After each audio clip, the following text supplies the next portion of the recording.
Bonjour à tous, aujourd'hui Animusique vous propose de partir en voyage. Si vous êtes né dans les années 70 ou 80, vous avez immanquablement un tas de beaux souvenirs télévisés. Mais ne vous êtes-vous jamais demandé à quoi ressemblerait ceci si vous aviez grandi dans un autre pays? C'est ce que nous allons essayer de vous faire découvrir au travers de cette émission. Et aujourd'hui, direction l'Allemagne.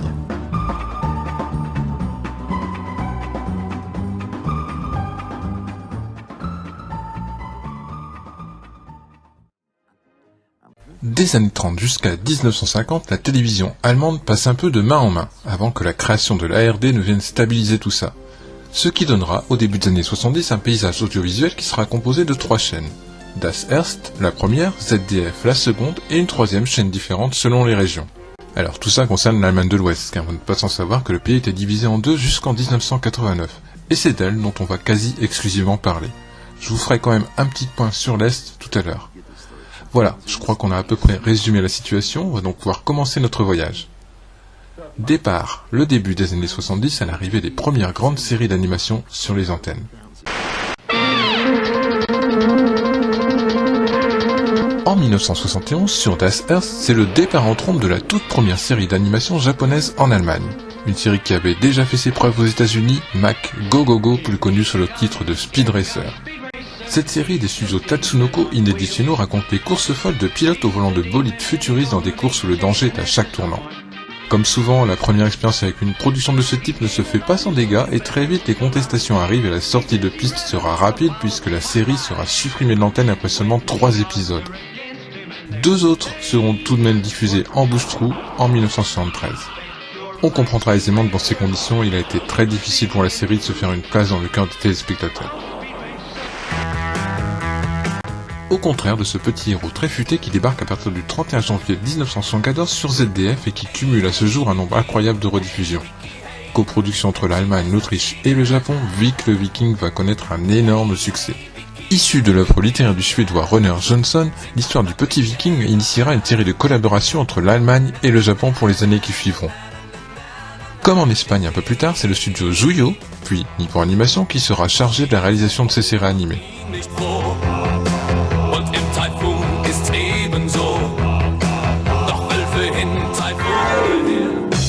Einem unbekannten Land, vor gar nicht allzu lange. Ainsi, 2 ans plus tard, en 1976, arrive une œuvre culte partout en Europe. Je ne vous ferai pas l'affront de vous présenter Maya l'abeille. Également diffusée sur ZDF comme la plupart des séries dont nous parlerons sur cette période des années 70-80, le succès, comme vous le savez, sera au rendez-vous.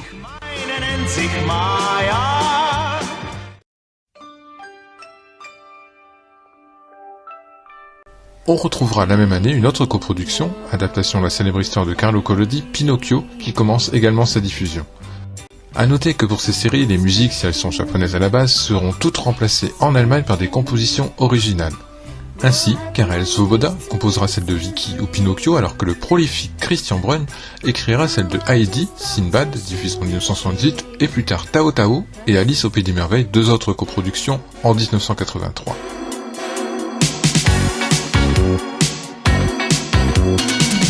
Was ist da passiert? Wie kann das geschehen?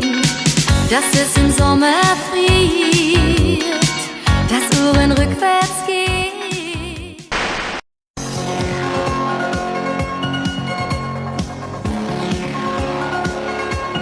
Mais la série sur laquelle les compositions de Christian Brun vont le plus marquer le public sera diffusée en 1980. Il s'agit de la première grande série japonaise science-fiction à être diffusée en Allemagne et mettant en scène celui à qui on fait appel quand il ne reste plus aucun espoir, le Captain Future.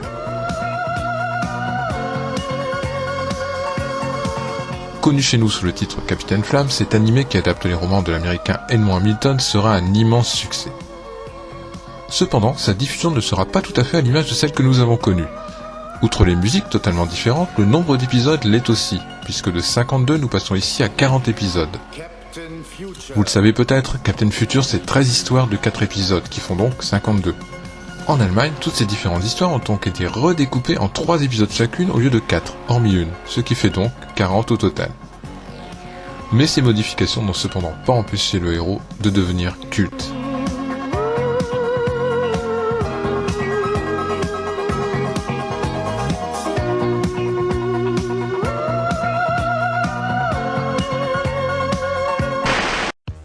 Tant que nous sommes dans les héros de l'espace, petit aparté sur une série qui n'a jamais été diffusée en Allemagne, mais qui aurait pu. Il s'agit de notre héros des temps nouveaux, Goldorak. En effet, la série a été proposée aux deux chaînes, Das Earth et ZDF, qui l'ont toutes deux refusé en raison de sa violence.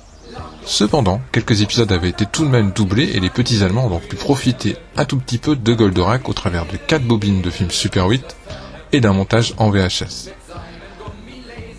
Puisqu'apparemment c'est notre version française qui est servie de base, le robot géant s'appellera comme ici, Goldorak. Par contre, le générique qui sera utilisé sera lui italien, il sert d'ailleurs là-bas de thème à la série Great Mazinger. Ça reste en famille.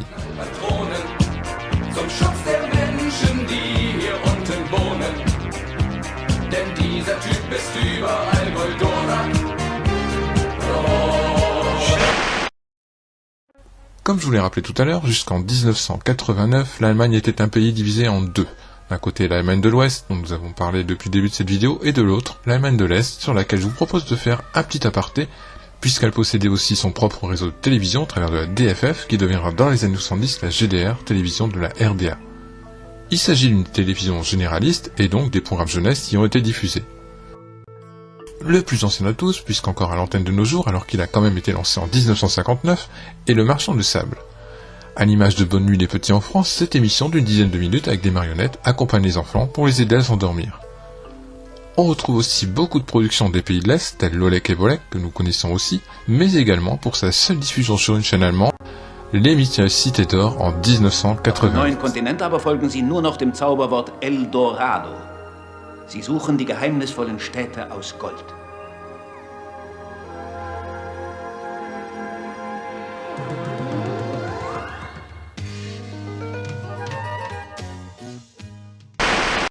Repartons à présent de l'autre côté du mur, dans les années 80.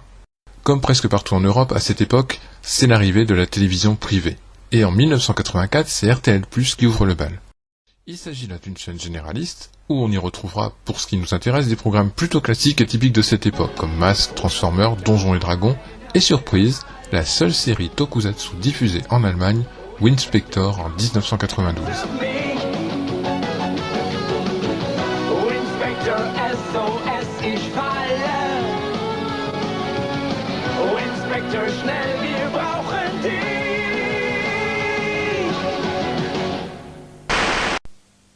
Il y aura évidemment d'autres stations privées comme Pro7 en 1988, Sat qui diffusera sur le câble et le satellite, ou Music Box en 1984, une chaîne musicale.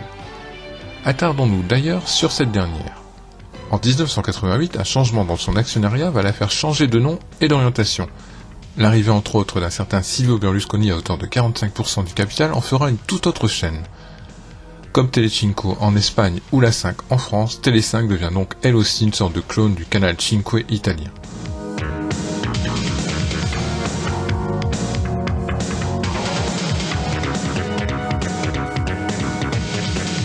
Portée vers le divertissement, la nouvelle chaîne proposera aux jeunes téléspectateurs une émission qui leur sera dédiée et qui occupera de plus en plus de place sur son antenne, Bim Bam Bino.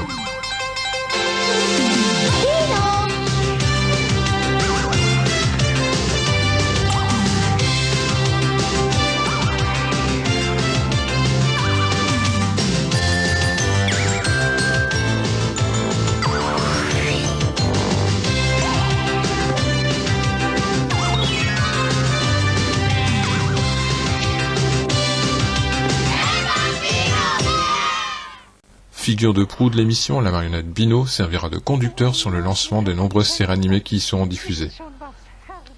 Alors, contrairement à notre 5, il y aura un peu plus de variété dans les programmes. Entendez par là, il n'y aura pas que des séries japonaises, même si on en retrouvera évidemment. On va plus se rapprocher d'un Récré à deux avec une mixité entre les productions US, européennes et japonaises. Ainsi, les petits Allemands pourront découvrir He-Man et les Maîtres de l'Univers, und die Meister des Universums. Ich bin Prinz Adam von Eternia, Hüter der Geheimnisse von Grayskull. Und das ist mein furchtloser Freund Cringer.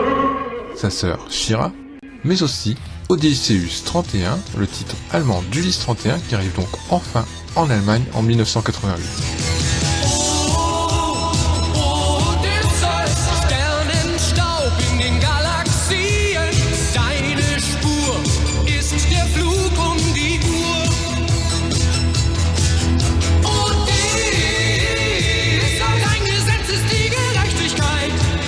séries japonaises aussi donc, comme Karin ou l'aventure du Nouveau Monde, Miyuki ou La Reine du Fond des Temps. Mais devinez qui va faire un carton. Ce n'est certainement pas une série à laquelle vous allez penser.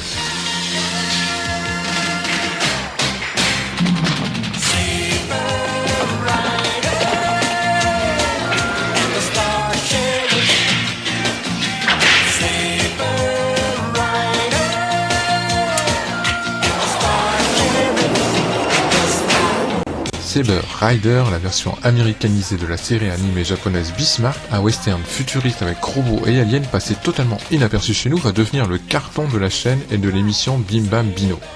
Bim Bam Bino, dont le titre est d'ailleurs certainement inspiré de celui d'une émission à succès de la chaîne italienne Italia Uno, Bim Boom Bam, dont nous aurons l'occasion de reparler une prochaine fois.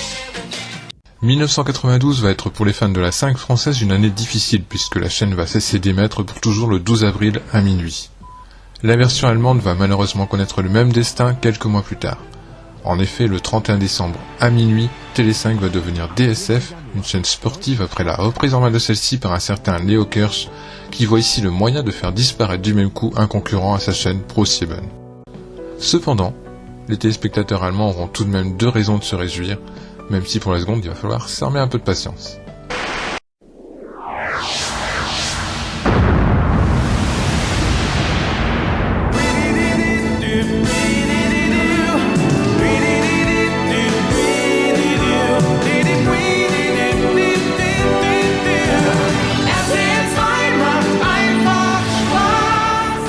Le 6 mars 1993, soit moins de 3 mois après ces événements, une nouvelle chaîne privée va faire son apparition, RTL2.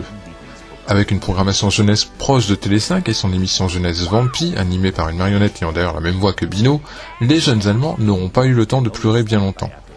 Bien que se rapprochant, comme je vous le disais, de la programmation de Bim Bam Bino, RTL2 et Vampi vont très vite faire la part belle aux dessins animés japonais qui composeront alors la plupart des plages réservées à l'émission sur la chaîne. Arriveront ainsi une flopée de séries déjà bien connues chez nous.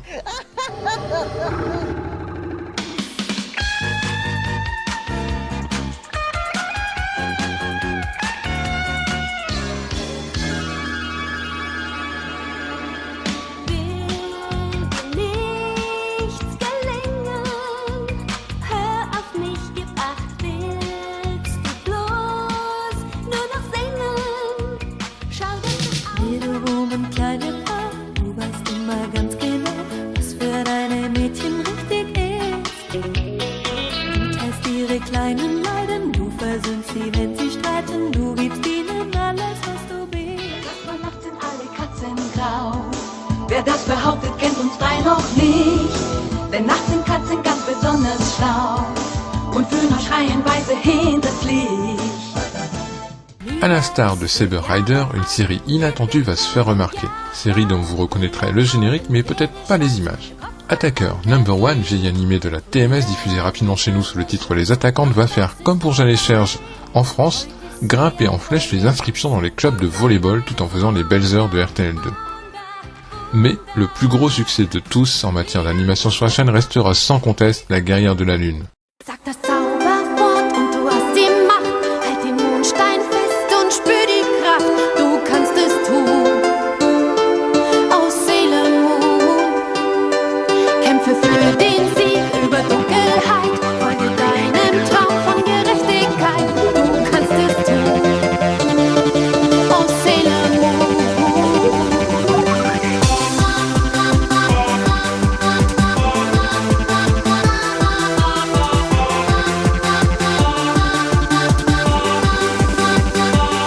Sailor Moon, dont la première série fut diffusée sans éclat sur ZDF, va débarquer avec sa seconde série Sailor Moon R sur RTL2 et ce sera à raz-de-marée. Des goodies à foison, un groupe musical, les Super Moonies, créé pour surfer sur la vague, et un bloc d'animation dont sur la chaîne Moon Toon Zone feront de Sailor Moon la série de tous les succès, entraînant dans son sillage la diffusion de nombreuses séries comme Dragon Ball, vraisemblablement passées chez nous auparavant vu les images génériques, Pokémon, Détective Conan et beaucoup d'autres des années durant. La chaîne aura d'ailleurs le bon goût de désigner ces séries comme étant des animes, et ça, c'est plutôt cool. Elle en diffusera donc énormément jusqu'en 2007, et de moins en moins jusqu'au déclin du genre à la télévision en 2011, où, comme presque partout, il faudra alors passer par des chaînes spécialisées ou des plateformes comme Netflix pour assouvir sa soif d'animé. Avant de terminer, je voudrais vous parler d'un petit miracle. Revenons un peu en arrière. Tout à l'heure, je vous ai dit que les orphelins de Télé5 auraient 2 compensations. La première, on vient d'en parler largement, RTL2. Maintenant, passons un peu à la seconde. En 2002, 10 ans après sa disparition, la chaîne va en effet renaître de ses cendres et revenir pour le plus grand bonheur du public qu'il n'avait jamais oublié. L'actionnariat est différent, mais l'esprit est le même. Ce sera l'occasion d'y revoir des séries animées collant parfaitement à son image, même si déjà diffusées sur RTL2 quelques années auparavant, comme quoi il ne faut jamais perdre espoir.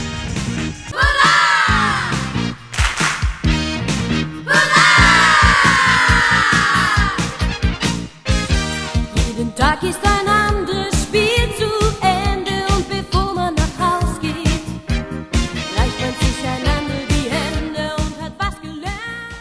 Voilà, c'est tout pour aujourd'hui, j'espère que ce petit voyage vous aura plu. N'hésitez pas à vous abonner à la chaîne pour ne rien manquer de nos prochaines vidéos.